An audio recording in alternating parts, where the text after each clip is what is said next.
കർക്കിടകം കഴിയാറായില്ലേ ഇപ്രാവശ്യത്തെ കർക്കിടക മാസം. ഇപ്രാവശ്യത്തെ രാമായണ മാസം ഞങ്ങൾക്കൊരു ഭക്തി നിർബലമായിരുന്നു എന്ന് പറയാം കേട്ടോ. ഞങ്ങൾ ഇപ്രാവശ്യത്തെ കർക്കിടകം 1-ാം തീയതി മുതൽ ഭജനയും രാമായണ പാരായണവും ഒക്കെ ആയിട്ട് ഫുൾ ബിസി ആയിരുന്നു കേട്ടോ. കർക്കിടകം 7 വരെ നമ്മുടെ അവിടെയുള്ള അമ്പലത്തിലായിരുന്നു കേട്ടോ രാമായണ പാരായണവും ഭജനയും ഒക്കെ ഉണ്ടായിരുന്നത്. അത് കഴിഞ്ഞ് പിന്നെ നമ്മുടെ അടുത്തുള്ള വീടുകളിൽ പോയിട്ടാണ് രാമായണ പാരായണവും ഉണ്ടായിരുന്നു, ഭജനയും ഉണ്ടായിരുന്നു. അതൊരു നല്ലൊരു കൂട്ടായ്മ തന്നെയായിരുന്നു കേട്ടോ. ഒരു രാമായണ മാസത്തിലെ സത്സംഗമായിരുന്നു. അപ്പോൾ അതുകൊണ്ട് തന്നെ നമ്മുടെ അടുത്തുള്ള എല്ലാവരുമായിട്ട് നല്ലോണം ഇടപഴകാനും ഒക്കെ സാധിച്ചു. കുട്ടികൾക്കൊക്കെ ഒരു നല്ലൊരു അനുഭവമായിരുന്നു കേട്ടോ.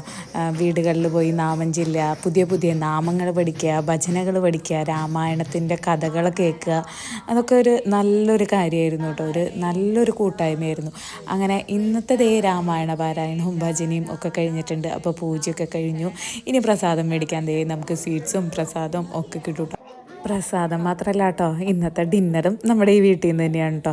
അപ്പോൾ ഇന്നത്തെ ഡിന്നറായിട്ട് നമുക്ക് വെള്ളയപ്പവും കൊള്ളിസ്റ്റുമാണ് കിട്ടിയത്. അപ്പോൾ വയറ് നിറച്ച് വെള്ളയപ്പവും കൊള്ളിസ്റ്റൊക്കെ കഴിച്ച് ഞങ്ങളിതേ തിരിച്ച് വീട്ടിൽ പോവുകയാണ്. അപ്പോൾ നമുക്കിനി അടുത്ത വീഡിയോ ആയിട്ട് പിന്നെ കാണാം.